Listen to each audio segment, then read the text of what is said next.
Alors, pour les 3 projets dans l'histoire de Vaud qui sont importants, qui ont été réalisés, il faut savoir que Vaux-en-Velin a une histoire à la fois ouvrière et agricole. Et on n'en a pas parlé tout à l'heure, mais sur l'aspect agricole, on a quand même une zone maraîchère qui est importante. Et je pense que toutes les actions de préservation de cette zone maraîchère dans les années 70-80 ont été quand même très importantes pour, pour à la fois Vaux-en-Velin et la métropole. La deuxième chose que je citerai, c'est la création de l'école de la seconde chance, il y a quelques années en arrière, qui a apporté quand même un espoir à un bon nombre de jeunes Vaudais et ça leur a permis de s'en sortir. Voilà. Donc ça c'est pour la deuxième chose.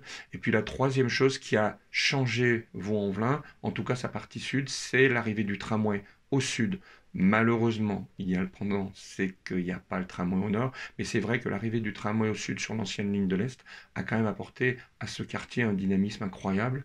Et alors que c'était un quartier qui était un peu en déshérence, ben, ça lui a permis de se développer. Donc c'est vrai, ces trois choses-là sont pour moi trois réussites du passé, plus ou moins lointains.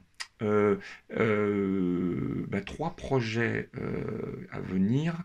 Je dirais, ben, espérons le tramway un jour, parce que on l'a toujours pas, alors qu'il était prévu dans les années en 1965. Deuxième chose, ce serait enfin la création, la rénovation du mât du taureau, parce que ça manque quand même. Ça manque quand même.